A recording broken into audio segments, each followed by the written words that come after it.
Salutare, suntem EcoKit, iar cei în spatele meu nu sunt două corpuri, e una și aceeași casă. Astăzi vă arătăm semifinitul marca EcoKit atunci când la exterior avem finisaj de lambriu, dar și de tencuială decorativă.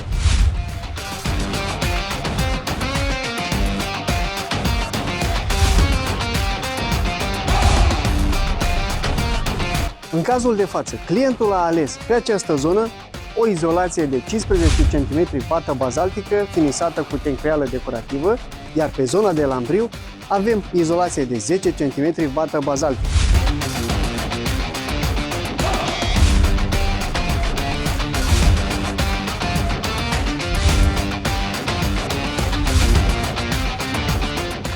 După cum vedeți, în spatele casei este o frumoasă terasă, dar haideți să intrăm în interior și să vedem cum arată semifinitul la interior.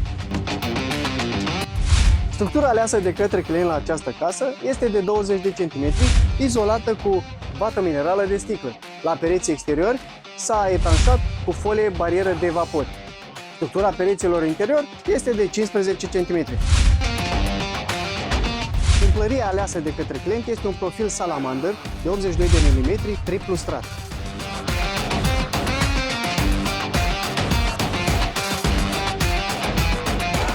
La această casă avem o zonă de acoperiș tip terasă, hidroizolat cu membrană EPDM și o zonă învelită cu tablă prefălțuită.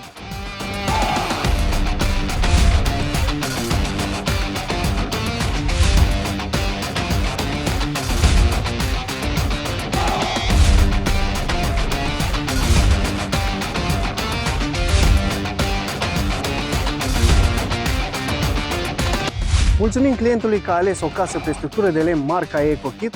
Alege EcoKit, alege să faci casă bună cu noi!